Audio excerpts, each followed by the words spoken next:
पसंद आए तो लाइक, शेयर एंड सब्सक्राइब। बेवकूफ पति की कहानी। यह कहानी एक गांव के एक आम आदमी के जीवन के बारे में है, जो अपनी बेवकूफियों के कारण कई मुश्किलों का सामना करता है।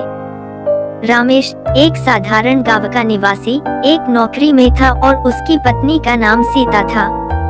रमेश को अपनी नौकरी से कम उत्साह था और वह हमेशा अपने सपनों में खोया रहता था। उसकी पत्नी सीता उसे हमेशा समझाती रहती थी कि वह अपनी जिम्मेदारियों को सही से निभाए, लेकिन रमेश की लापरवाही कभी खत्म नहीं होती थी। एक दिन रमेश को एक अच्छा मौका मिला था अपने बच्चों के भविष्य के लिए एक बड़ा निवेश करने का।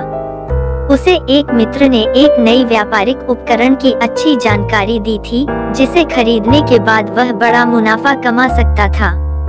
लेकिन रमेश ने उसे नकार दिया, क्योंकि उसे विश्वास नहीं था कि ऐसा कुछ हो सकता है।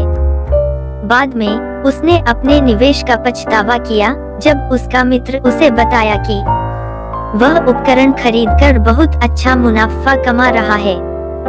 रमेश को अपनी बेवकूफी का एहसास हुआ, लेकिन तब तक बहुत देर हो चुकी थी। इस घटना के बाद सीता ने रमेश को समझाने का प्रयास किया, लेकिन रमेश ने उसकी बातों को ध्यान नहीं दिया। वह फिर से अपनी लापरवाही में डूब गया और अपनी गलतियों को दोहराने का निर्णय किया।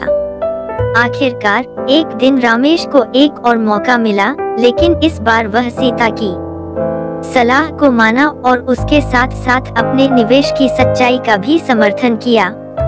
इस बार उसका निवेश सफल हुआ और उसने अच्छा मुनाफा कमाया।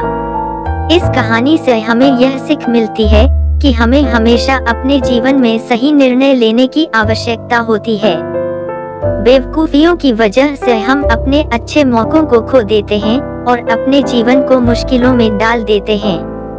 हमें हमेशा अपने जीवन में जिम्मेदारी और समझदारी के साथ काम करना चाहिए, ताकि हम अपने सपनों को पूरा कर सकें और सफलता की ओर अग्रसर हो सकें।